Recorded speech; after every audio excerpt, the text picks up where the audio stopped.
You're my enemy. I have the right to use deceit in order to deceive you and win any confrontation or engagement that we have between us. That's legal under international law. And any book you pick up, whether it's by Miss Dieter and her book on the laws of war, I can't remember her first name, it's like Phyllis DeLupas Dieter, all right, The Laws of War, I remember the title of the book.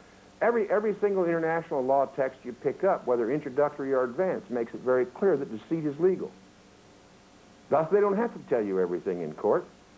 They can deceive you in court, and it isn't fraud, because you're expected to know the law, all right? And everything's a matter of public record anyway. Now, we've been running around the Patriot movement for the last, I don't know how many years, accusing every judge in any court you can find, or in any court that you appear, of fraud and misrepresentation and malfeasance and misfeasance and everything else. But those charges are only valid provided he breaks the international law, because that's the law under which he sits. And municipal law explains why virtually every small town in the country and county and state exists as a municipal corporation, and why there's so many municipal courts in all the states. Now, they're called by different names in different states, but they're all forms of municipal court. Especially a traffic court is a municipal court, okay? It's important to remember these things, because if you're going into a court where it's international law or municipal law, you have to know the rules of process, don't you? You got to know the rules of the court. You got to also know the style manual. And the reason why you have to know these things is because therein lies the key to the effectiveness of a non-statutory abatement. Because under international law, no party to an action can appear in his own name. All right? You can only appear in a fictitious name. And what I'm going to do right now is let you all stand and stretch and say howdy to each other for about 10 minutes, and we'll reconvene at 8 o'clock, and I'll tell you the tricks used in deceit and deceiving the American people to take your process and dump it, and to take your property and use it. It's very interesting stuff. Please stand by. This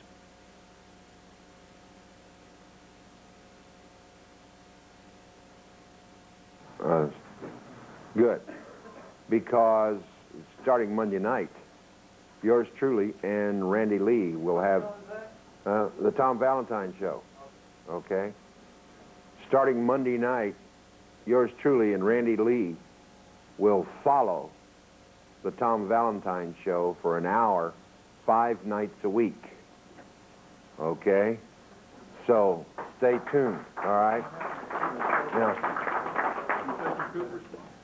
yeah, I mean, it's really, you know, with Media Bypass magazine, okay? The guys at Media, yes, sir. You mean right on show 8, right during Tom Valentine's show? When Tom Valentine's show ends, there will be about a 15-second pause, and then you'll hear, "Hi, this is John Quade and Randy Lee. We're from the real government, and we're here to help you." All right? And,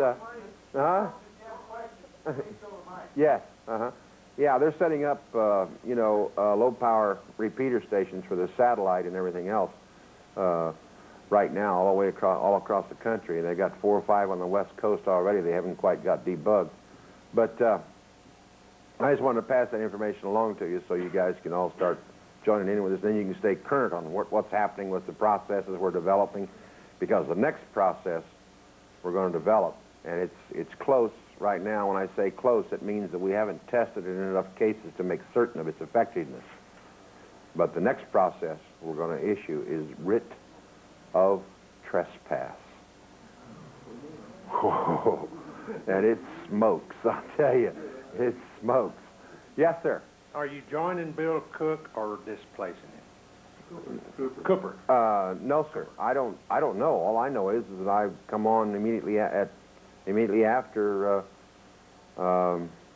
Tom Valentine. I can't remember what show I'm doing now. That's all I know is, I mean, a couple of months ago, you know, we weren't going to start until somewhere around the middle or the end of March, and then about 3 days ago, I was informed that we were going to start within the next week, and then night before last, they called and said, "Hi, John, we want you to start tonight." And I didn't have any equipment or anything in order to do the show, and so Randy and I went out to Radio Shack, man, and we kept the store open about an hour and 15 minutes after it was closed, after closing time, and bought all the equipment we needed, and mics and everything else, a mixer, and we're ready to go on the air, and we'll be on the air tonight, as a matter of fact, doing a test broadcast. And but we start formally Monday night, and I'm looking forward to it. I'm enjoying it. Now, let's get into some real meat here, guys. We've already gone through Lincoln's whole thing and everything else, but in order to understand what's going on in the international and municipal law side of things, you have to understand that there's only two kinds of law available in America and most of the world. That is Roman law and Christian law, meaning also the common law, because common law is simply the collected traditions of Christians in ecclesiastical courts and other courts over the last 1,000 years. And the point is, with the active life of the law beginning in 1063, all right, that's anything before 1063 we don't claim. Anything after 1063 is part of our law, including Magna Carta, all right, which is key to some of the references in future process and various other things we're doing now. Anyway, the point is, to understand the international and military law that's being used right now, you have to understand something about the old Roman law and how Lincoln and his successors imported that Roman law into America for the very first time. In the old Roman law, whenever the Romans would, you know, sweep into a country and conquer it, the subject peoples, for reasons which are purely technical, could not deal with the people as flesh and blood, the conquered people, as flesh and blood men and women. So they did what they called the process of novation. In novation, one is converted, as far as Roman law is concerned, from a flesh and blood man or woman, all right, and property, real, concrete, viable, physical property, is converted also to a fiction, because all military law is fictitious in nature, all right? You know, there's a lot of people today that talk about the old Roman civil law. There was no such thing. That's simply a modern viewpoint being imposed back on Rome. In fact, Rome always used military law, always, all right? At any rate, when you're a subject peoples, the old Roman law requires that the flesh and blood man and the real physical reality be converted to a fiction, which in Latin is called a persona. Ring a bell? Huh? Now, a persona, if you look it up in the Latin lexicons and dictionaries and the Latin encyclopedias, you'll find out persona literally means the mask of an actor. All right? It's a fictitious entity, a mask, that basically stands between you and the fictitious law created under a military government. Okay? The problem is, a fiction cannot see, hear, speak, write process, or develop an argument in court.